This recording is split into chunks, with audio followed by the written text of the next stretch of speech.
Assalamualaikum warahmatullahi wabarakatuh.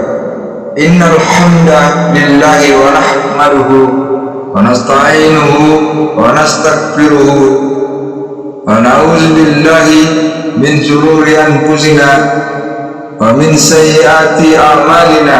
May yahdihillahu fala mudilla lahu wa may yudlil fala hadiya lahu. Wa asyhadu an la ilaha illallah wahdahu la syarika lah wa asyhadu anna Muhammadan abduhu wa rasuluhu. Ya ayyuhalladzina amanu taqullaha haqqa tuqatih wa la tamutunna illa wa antum muslimun.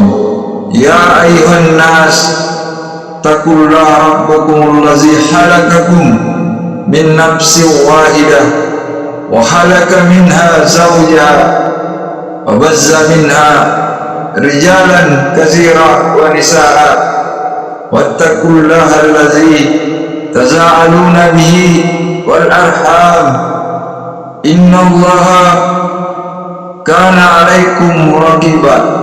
يا أيها الذين آمنوا اتقوا الله وقولوا قولا سديدا يصلح لكم أعمالكم wa yaghfir lakum dzunubakum wa man yu'tillaha wa rasulahu faqad faza fawzan azima. Amma ba'du.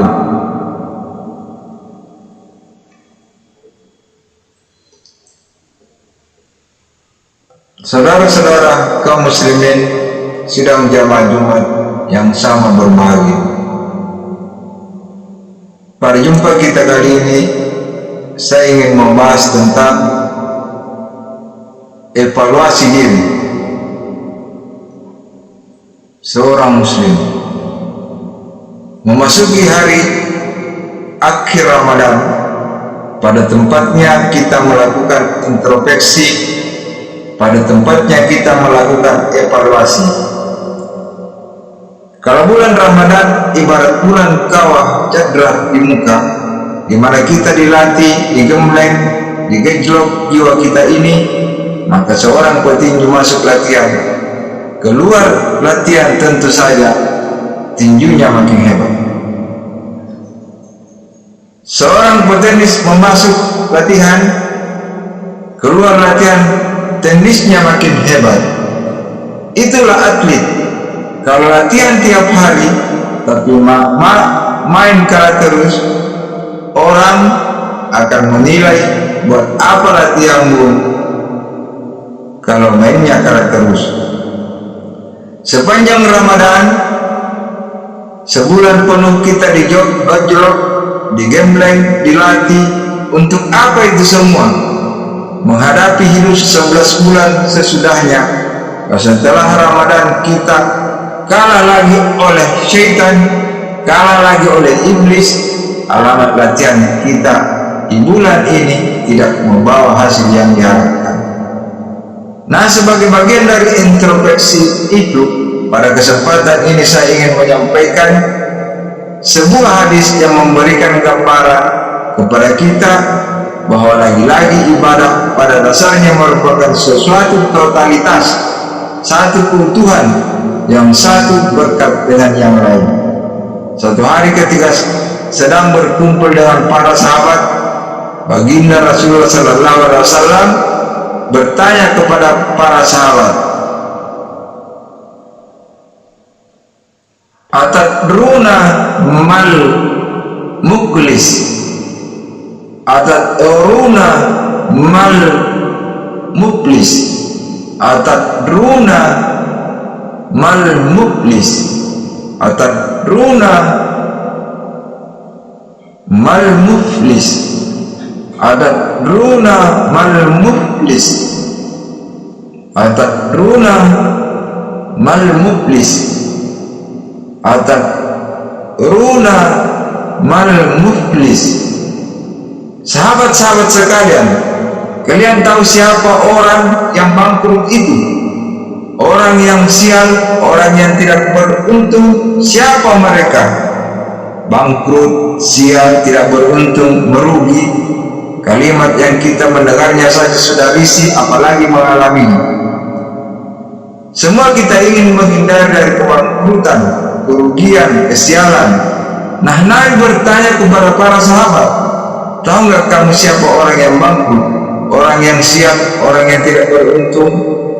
Macam-macamlah jawaban para sahabat ketika itu. Ada yang menjawab, ya Rasul, al-muflis fina man la dirhamalahu wala mata'a. Menurut pendapat kami ya Rasul, orang yang bangkrut, orang yang sial, orang yang tidak beruntung itu man la dirhama lahu wala mata. Man la dirhama lahu, orang yang tidak punya uang, wala mata, dan tidak punya harta. Apalagi macam mau lebaran macam begini, orang yang tidak punya uang dengan orang yang punya uang, jangankan gaya hidupnya, gaya jalannya saja beda atau lain. Uang itu katanya raja, katanya lidah yang paling fasih untuk bicara uang, yang senjata yang paling ampuh kepada perang uang. Urusan macet dibicarakan dengan lidah, bicarakan dengan uang, tokcek, meriam pun tidak akan bunyi kalau ditutup dengan uang. Dan begitu seterusnya, begitulah jawaban sebagian sahabat, dan begitulah pandangan banyak kita sekarang ini. Begitulah memang bahwa materialisme, hedonisme mengiring kita untuk menilai seorang dari penampilan. Maka berupaya-upaya kita menghabiskan sejumlah dana untuk mengurus penampilan ini. Pengusaha tidak benefit kalau menandatangani kontrak tidak pakai jam tangan Rolex, pulpen Montblanc, sepatu wah, mobil wah, baju wah, dasinya wah. Begitulah kebanyakan kita sekarang ini, berpacu menata penampilan. Orang yang bangkrut, yang tidak mempunyai itu semua, tidak punya uang, tidak punya harta, hidup cuma sekedar mengumpulkan keinginan-keinginan dan seterusnya. Mendengar jawaban ini, Rasulullah senyum dan berkata, enggak, bukan itu orang yang bangkrut, bukan yang tidak punya uang, bukan yang tidak punya harta. Innal muflisa min ummati, innal muflis min ummati, orang yang bangkrut, orang yang sial, yang rugi dari golongan umatku sendiri. Renungkanlah ini. Umatku tidak usah cerita Yahudi, tak usah cerita Nasrani. Umatku yang bangkrut, siapa mereka? Ma ya'ti yaumal qiyamati bisalatin wa siyamin wa zakatin. Siapa umatku yang bangkrut itu? Yaitu orang-orang yang besok di hari kiamat, ketika dia datang menghadap Allah dengan membawa pahala salat, Tuhan, inilah pahala salat saya, karena memang di dunia dia tukang salat. Inilah salat yang wajib, inilah salat sunnah, inilah salat rawatib dan nafilnya. Wasiyamin, dan juga datang menghadap Allah dengan membawa pahala puasa, puasa wajib Ramadan, puasa sunnah Senin Kamis, puasa 10 hari Syawal, puasa Rajab, dan begitu seterusnya. Puasa katin, dan dia juga datang membawa pahala zakat, karena dia di dunia juga bayar zakat, suka sedekah dan seterusnya. Di satu sisi dia datang menghadap Allah, membawa pahala seluruh ibadahnya, ya salat, ya puasa, ya zakat. Cuma sayangnya kata Nabi, lain pihak dia juga datang membawa kesalahan. Kesalahan apa itu? Wa ya'ti kat satama haza, dia juga membawa datang membawa kesalahan, karena waktu hidup dia pernah mencaci maki orang lain. Sadamal haza, pernah mencaci orang lain. Wa kasaba haza, pernah memfitnah orang lain. Wa akala mala haza, pernah memakan harta dengan cara yang batil. Wa safaka dama haza, pernah mengalirkan darah orang lain tanpa alasan yang benar. Kalau ini yang terjadi, bagaimana nasib? Di satu sisi datang membawa pahala ibadah kepada Allah, di lain sisi datang membawa kesalahan karena pernah menyakiti orang lain. Kalau ini yang terjadi, maka kata Nabi, ketika dia sedang asik lapor kepada Tuhan, Tuhan, ini pahala salat saya. Datang orang lain, sebentar dulu Tuhan, dia memang ahli salat, tetapi dia pernah mencaci maki di depan orang banyak tanpa alasan yang benar. Dia memang ahli salat, tetapi saya pernah dicaci maki di depan orang banyak tanpa alasan yang benar.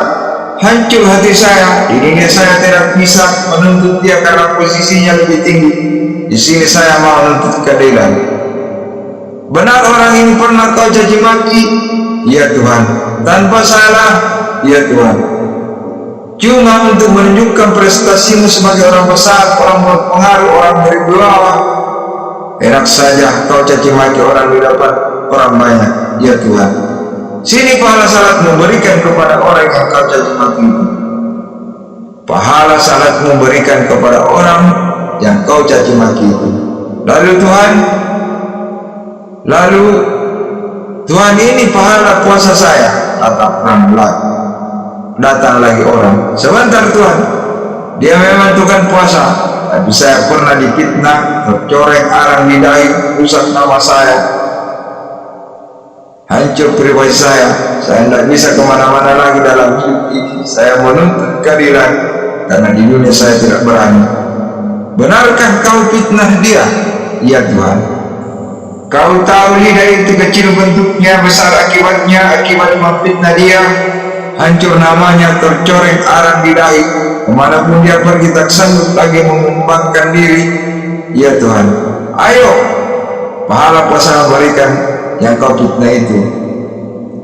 Tuhan, ini pahala zakat saya. Datang lagi seorang, sebentar Tuhan, dia memang bayar zakat, tapi dia pernah memakan harta saya dengan cara yang saling, menggelapi uang negara, menggelapi uang anak yatim, menggelapi uang wakaf dan lain sebagainya. Di dunia tidak ada yang bisa menutup, karena dengan uang dia bisa menyumpah hakim, dia bisa beli keadilan, dia bisa beli hukum. Karena kata orang di dunia banyak pengadilan, tapi sulit mencari keadilan. Pengadilan banyak, keadilan yang sulit. Saya menuntut keadilan. Benar orang ini pernah kau makan hartanya dengan cara yang salim?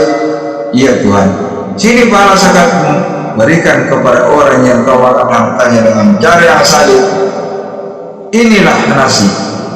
Wa in paniyat hasanatuhu qabla an yubda ma'amali. Fa in paniyat hasanatuhu qabla ayyubda ma'alai.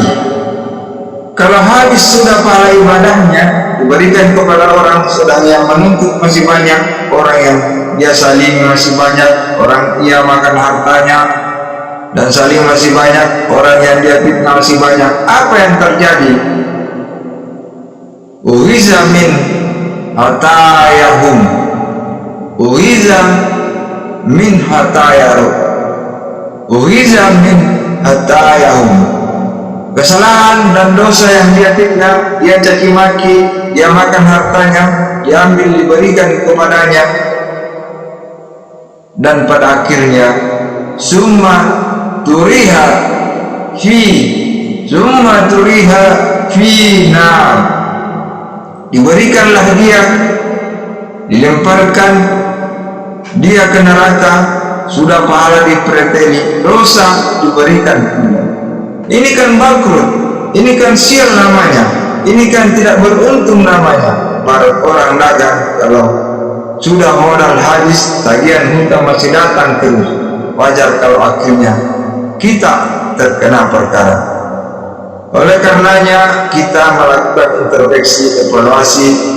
Sudah baikkah hubungan kita dengan Allah di Ramadan ini? Alhamdulillah. Mari kita melirik bagaimana hubungan kita dengan sesama manusia. Semoga evaluasi ini memberikan sebuah arah yang memperbaiki hablum minallah dan hablum minannas. Hablum minannas kita, hubungan vertikal dan hubungan horizontal. Barakallahu li wa lakum fil Qur'anil azim wa nafa'ani wa iyyakum bima fihi minal ayati wa zikril hakim. Aqulu qawli hadza wa astaghfirullah li wa lakum wa likaffatil muslimina min kulli sunbin fastaghfiruhu innahu huwal ghafurur rahim. Min kulli sunbin fastaghfirhu innahu huwal ghafurur rahim. Fastaghfirhu innahu huwal ghafurur rahim. Wassalamualaikum warahmatullahi wabarakatuh. Jikalau ucapan Islam ini bermanfaat buat Anda,